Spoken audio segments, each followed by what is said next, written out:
If no one ever noticed you again, if nobody ever said you look great, how much time, energy, or money would you still spend on your appearance? That one question can reveal how much we are outsourcing our approval to others rather than getting it from ourselves. And today, I want to talk about how to get that approval back. I'm Kristina Bruce, a body, peace, and self-trust coach, and the host of this podcast, Unlearning Beautiful. I help women unravel the beliefs about our body and appearance that make us feel not enough, so that we can live more peacefully in our bodies and reconnect with our inherent worth without dieting, feeling we need to shrink, or trying to keep up these beauty standards. So if you're here and new to this channel, make sure you subscribe and hit the notification bell so you don't miss any future episodes. All right, let's get into it.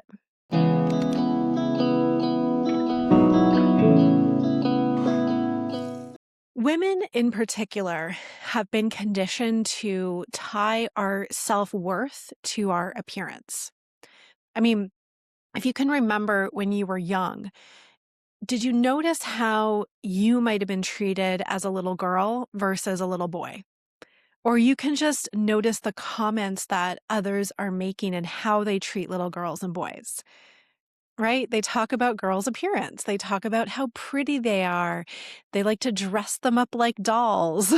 And boys, it's more about what they can do or how they're being. So we learn really young as women, like when we're little girls, that our appearance matters. And you might have noticed this if you had any brothers growing up. Did you have any experience of how they were treated versus how you were treated? Or if you had sisters, you might have noticed that there was comments about how they looked. Was there a sister that was prettier? Were you the pretty one or were you not the pretty one? And it can just really start to solidify this idea that my appearance is important and it's what matters most. And it starts to seep into our subconscious. So unless we've really been aware in doing this work, we might not even notice that we carry these judgments and these values within ourselves. It just kind of becomes part of who we are. But this is really rooted into us from a young age. I can remember watching talk shows growing up, and this always stood out to me. I was watching Live with Regis and Kathy Lee. So a woman would come out and immediately they would compliment her on her appearance. Oh my goodness, you look gorgeous. You look beautiful. And then the next guest would come out and it would be a man and they wouldn't make any comment about his appearance. I mean, maybe nowadays you might see it. Oh, you're looking dapper or whatever. But the balance of the focus on appearance was way more heavily skewed towards the female guests. And I remember being young and really noticing that. And it kind of bugged me. So it's all these different ways that we're getting this message that for women, our appearance matters. And that talk show example is just one really small example. That is going on all the time. Comments that people are making about each other and through all kinds of movies and TV and media, and of course now it's social media. If you just start to notice, the balance is so heavily skewed on female appearance and on male performance. And yet, who we really are is not our appearance. It's also not actually our performance. And I'll get into that a little bit later. But it really creates the sense of my value and worth is based on my appearance. And where does that validation come from then? It has to come from other people because then somebody has to be looking at you in order to validate you, right? There's some kind of judgment then going on about your appearance. And so we start to pick up and learn, I have to look a certain way in order to be validated and approved of by other people. And the way that I'm going to get that as a woman, or the way that it seems to matter most as a woman, is through how I look. But if you ask yourself this question, if compliments on my appearance just one day disappeared, how much would I still invest in my appearance? Now, I'm going to say the answer is probably not going to be zero, Imagine you're still going to be investing somewhat in your appearance, but maybe not as much. Maybe some things that you do that you think are necessary might start to fall away if you got zero validation from other people for it. It's a question to ask yourself and start to contemplate. And it will start to pull out, where am I focusing on my appearance because I'm looking for the validation from others? How much is my sense of self-worth and sense of feeling good enough and okay tied to needing the approval of others? This is conditioning. This has been running through our culture for generations. I mean, it's common where we compliment people when we meet them on their appearance. Almost the first thing we mention something about their appearance. Now, in our culture that is absolutely obsessed with thinness, telling somebody you lost weight is automatically seen as a compliment. And yet, we know that there's many reasons why somebody could have lost weight that are actually not good. Like they've been depressed, or they're going through a really hard time, or they're sick. But we've tied these, we've tied thinness with beauty. And because being validated for your appearance is part of that, we see it as natural that, well, of course, this is a compliment. So it's really deeply ingrained in us to be looking at each other in this way too, to be focused on appearance, not only for ourselves, but with other people. And as I've mentioned in previous episodes, this idea of being valued for our appearance is really tied to our survival instinct. I like to think of the Jane Austen novels, if you've ever read any of those. And what are all the mothers so concerned about for their daughters? It's how they look. It's always about their appearance. And a lot of the discussion is around who's pretty, who's beautiful, and who then is marriage material. And why does that matter? Because it's tied to the survival and the income of the family. So for women, this runs so deep for us to look good, and that our value is literally tied to our appearance. So how valuable are you? How much, income can you bring into our family if you get married off for our survival? So this runs really deep. And it absolutely affects how much we invest in our appearance and how much of our own sense of self-worth is tied and linked up with our appearance. And the beauty and weight loss industry is absolutely capitalizing on this, because if you are so fearful for your own survival, and if you think that you are not good enough and you don't have any value unless you look good according to the cultural beauty standard, you are going to spend whatever amount of money is necessary in order to make sure that you're feeling okay in yourself. So that's why the beauty and weight loss industry is billions of dollars. They're just capitalizing on it. If all of a sudden women were like, I don't really need to be wearing makeup all the time, or I don't need to be spending so much money on diets and all of these crazy exercise programs, then we would be divesting from it, and those industries would not nearly be as popular as they are. So the advertising and the marketing that goes into making sure that we feel like wrinkles are a problem, that gray hair is a problem, that body size is a problem is huge. And we see it day in and day out, and those messaging seeps into our subconscious, and it hits our survival instinct, and it hits our sense of worth and value. And so we think, yes, I am lacking, I am less than, let me get this product, let me take your program so that I can manage and fix and make myself look more quote unquote beautiful or acceptable, because that's going to make me feel safe. So it's a cyclical cycle that we find ourselves in, and that we're all kind of reinforcing with ourselves and with each other without even noticing it. And we don't realize that all of this is actually causing us pain. It's just like putting Band-Aids on this problem that we've bought into in the first place. So if we can actually look and say, hey, there's this whole problem, which the mind says is, I'm not good enough or valuable because of how I look. If I divest from that problem, I don't need to put Band-Aids on it anymore, because the problem ceases to exist. And I want to go a step further with this, because this goes beyond just appearance. This actually goes down to seeking approval and needing validation from other people in order to feel like we're good enough, in order to feel like we're valuable. This comes down to survival too. I'm always getting down to the root of this fear is because it kicks into our survival instinct. When we were children, we could not take care of ourselves. We needed adults to do it. And so if an adult was upset with us or looked like it wasn't giving us approval, that would kick in our survival instinct that would say, uh-oh, I might not be taken care of. I might not survive. So I better follow whatever this adult wants me to do. I better be the way that they want me to be. I better perform how they want me to perform so I can protect myself, so I can continue to receive the care that I need in order to survive. And our culture has taught us to do this in order to get kids to do what we want them to do.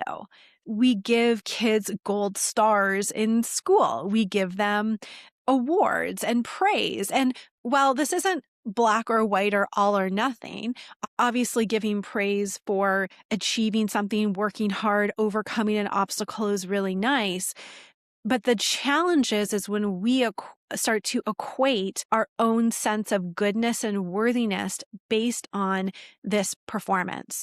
It's all coming around to everybody looking outside of themselves and saying, how can I do more, be better, achieve more in order to feel like I am more, in order to feel like I'm good enough, I'm worthy, I'm valuable.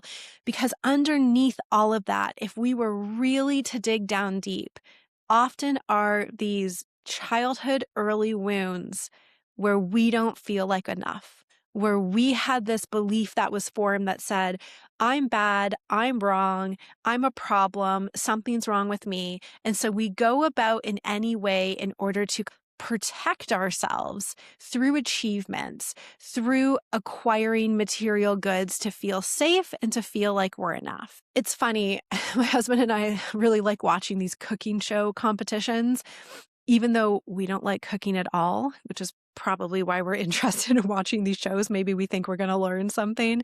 But we would kind of joke to each other because we would find that a lot of these contestants on the show, when they would get interviewed and they would talk about why they were wanting to win, so many of them would say, because I can finally prove to my mom and dad that this was worth it.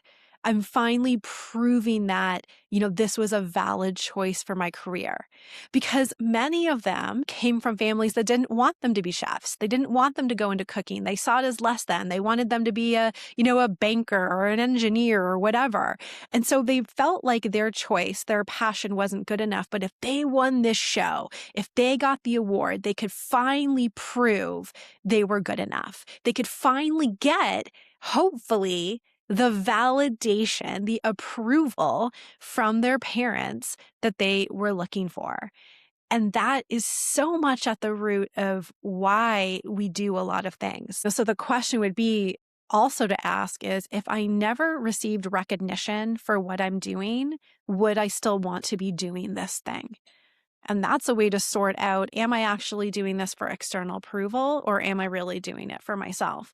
Because if we're doing something for external approval, it's very tenuous. It can go at a moment's notice when somebody disapproves of us, and then we're chasing it again.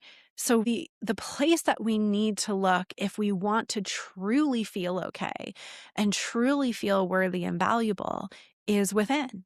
It's to be able to source that from ourselves. And for women, so much of that sourcing approval has come from our appearance, but of course can also come from other places as well. And what a lot of the clients that I have worked with, when they have done this work on healing their relationship with their body and their appearance, is they can find that I need to start to get this approval or this sense of self-worth from something else in my life. Like now it's my job or my relationship.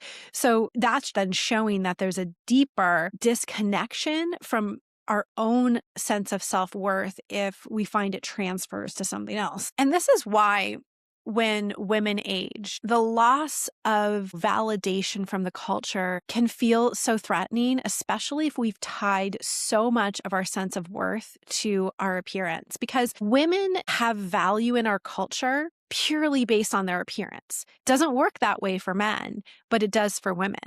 That's why it can feel so scary to age and to start to lose this sense of approval because the cultural beauty standard is young looking. That's why so much effort and energy goes into trying to erase wrinkles and fine lines and doing all of these painful and expensive treatments on our face in order to not look older, is because we fear the loss of our value. And I can understand that if someone works in an appearance-based industry, it really feels like that's necessary and needed for their job. And that's just the product of our culture valuing this beauty standard. But the only way that we can make a change in the culture is if we start doing it individually. We have to divest from it within ourselves. That's when the culture is going to change. That's when we're going to start to make a shift of, hey, do we actually want to be looking at people first and foremost for their appearance and valuing them and valuing ourselves and spending so much time on the surface?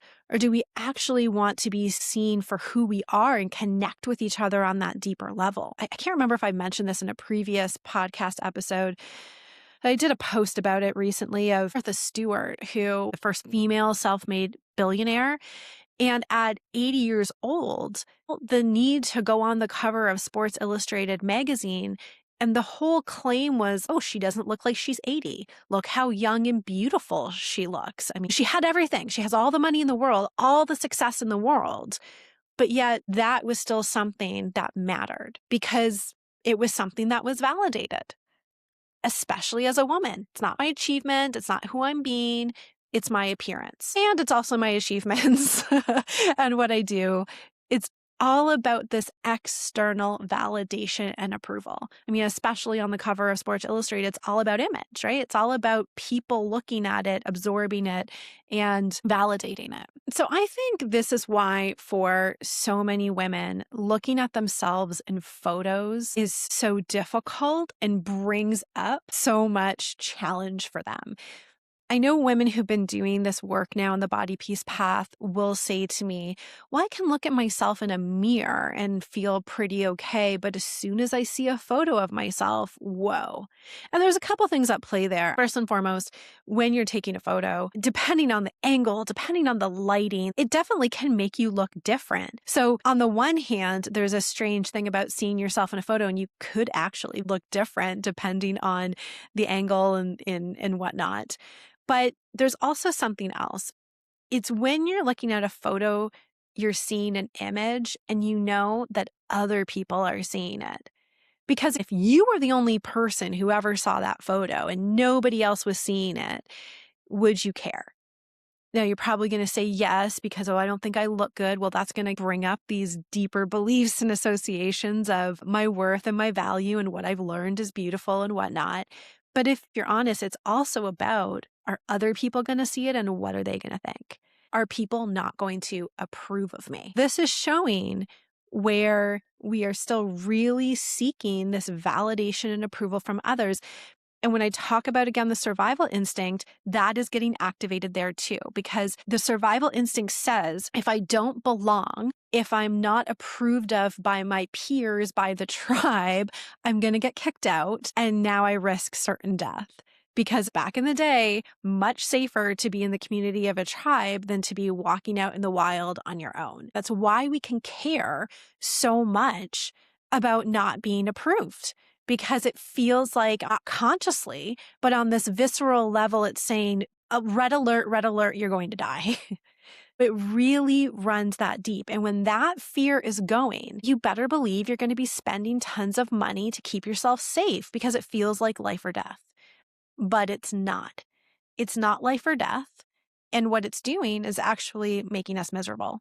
It's sapping our energy, it's taking away our time, it's taking away presence, and it's causing us to be super critical of ourselves, in very small ways and also large ways, feeling not good enough. And then we think, well, in order to feel good enough, I just need to lose some weight or get rid of my wrinkles or whatever. If that makes you feel better, it's only ever temporary.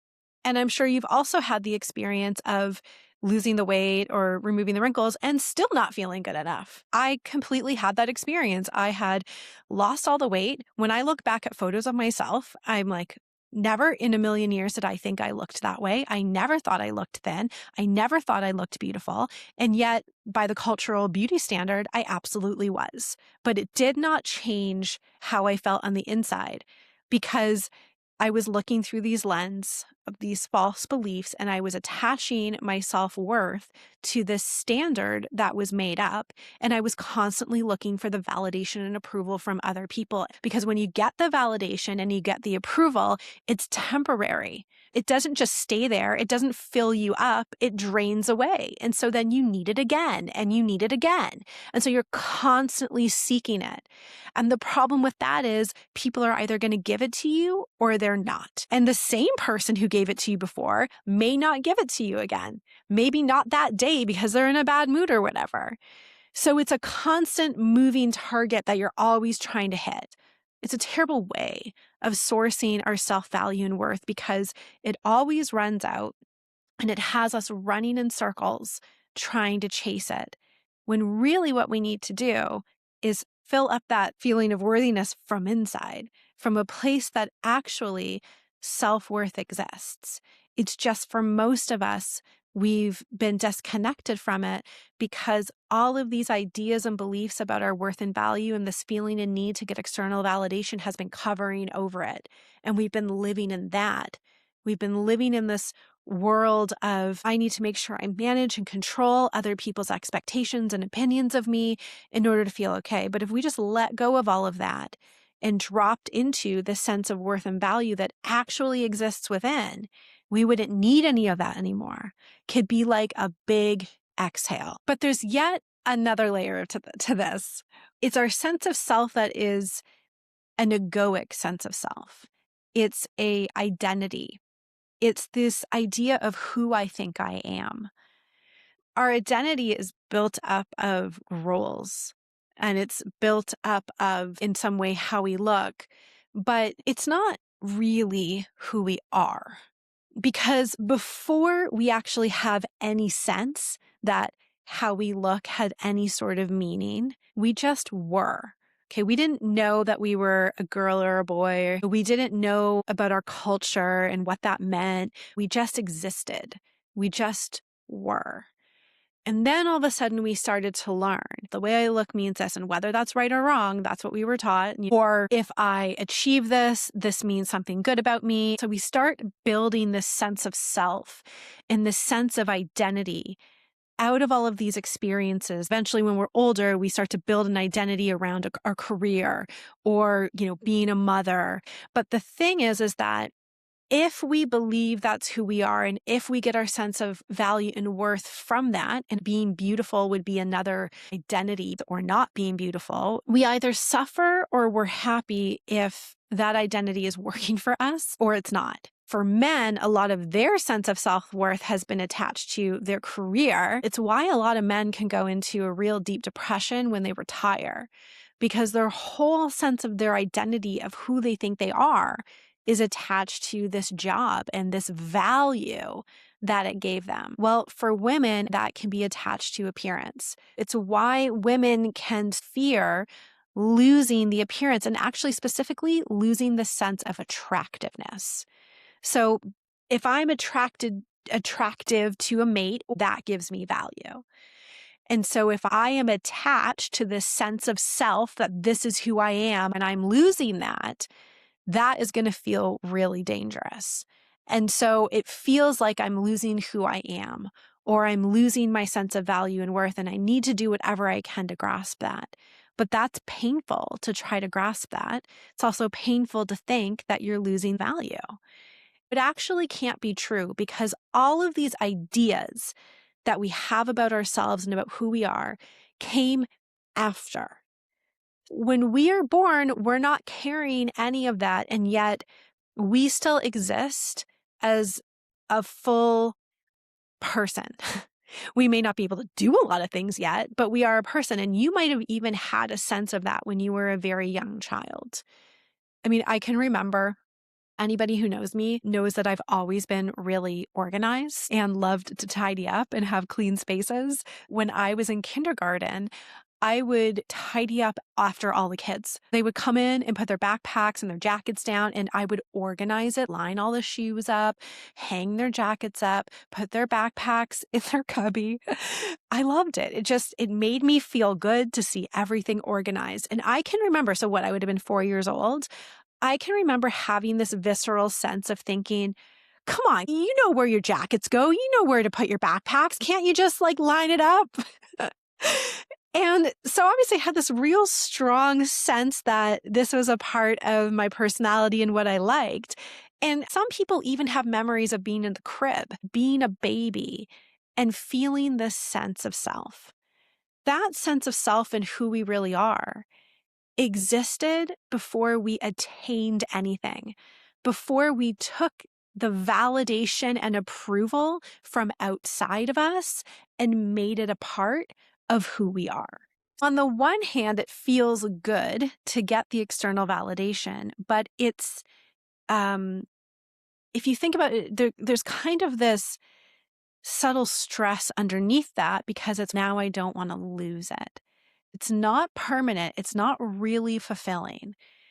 I remember seeing this clip from Halle Berry, who had said, she was always seen as beautiful growing up, and all she really wanted was to be seen for who she was beyond her appearance. So even getting that external validation and that approval for appearance, it doesn't really work. And so what we need to do is realize that attaching our sense of worth and value to things outside of us, to things that we learned, to the validation from other people, to this idea that I'm good enough if I have this, if I do that, if all of it was to go away, do I have any worth and value? And if you feel like you don't, that's because your sense of worth and value has been externalized. It's been attached to things outside of you. I often say to my clients, does a baby have value? When a baby is born, are they inherently worthy and valuable? And everybody says yes. And I'll say, why? They haven't done anything. We just know inherently this child has value because they're here, just because they're born, just because they're a human. Well, we've lost that sense with ourselves because that is true of each and every one of us.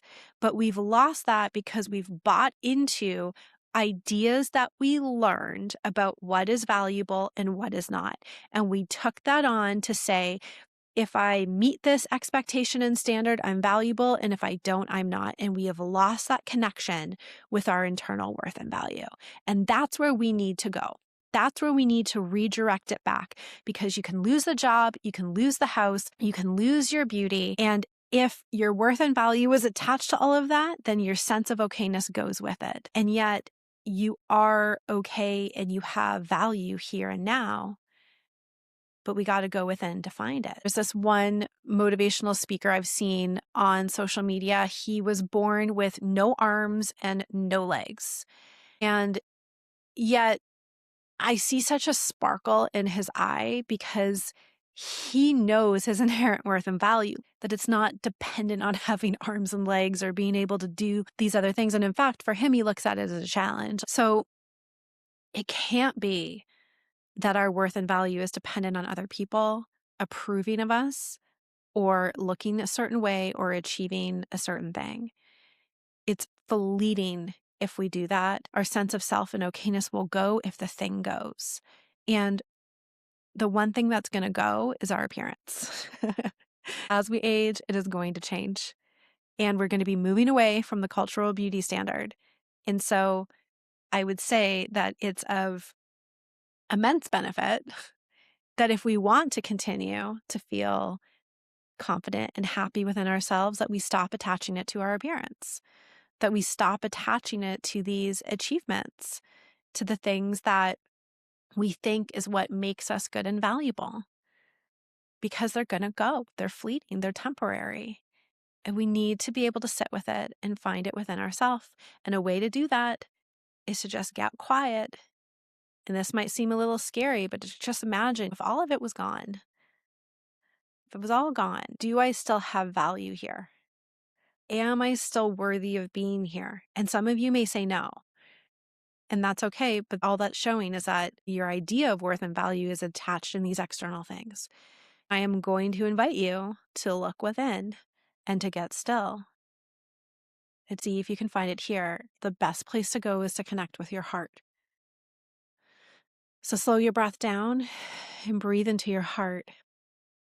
I often ask my clients in sessions, put a hand on your heart and ask yourself, heart, what do you want me to know? If you can imagine your heart can speak to you.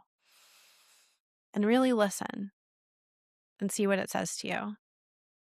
And honor what it says to you because it's telling you the truth. It might say you're okay, you're loved, you're beautiful, you're good enough. It's a quiet voice, but it gets drowned out by the noise in our head. This is the invitation to come back and find that within. This conditioning, this attachment to these beliefs in worth and value, in the external is loud, it's mucky.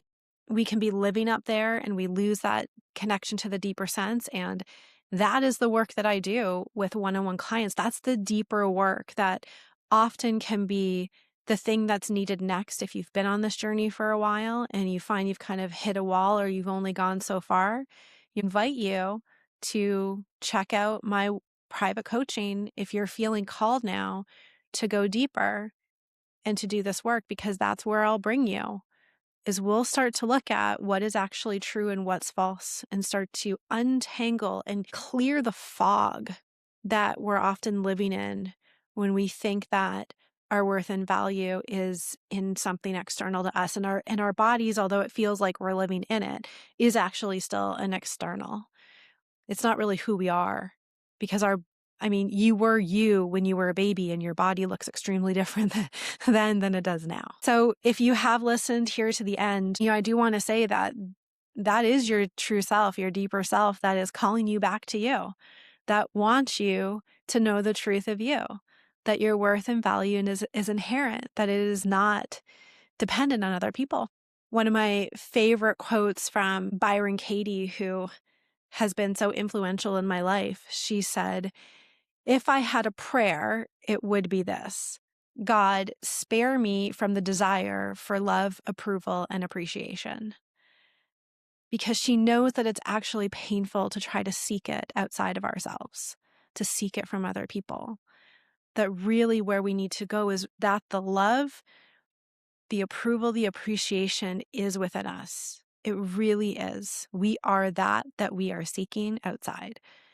And so when we can start to go back in and decondition ourselves and see through where we have outsourced our validation and approval, we will find that peace, that confidence, that sense of worthiness that is unchanging, that is going to be there until the day that we die, even when our bodies change. So if you're new to this journey, then I encourage you to get my free guide to body peace. The link for that and the coaching is below. Thank you so much for being here. Look forward to being with you in the next episode.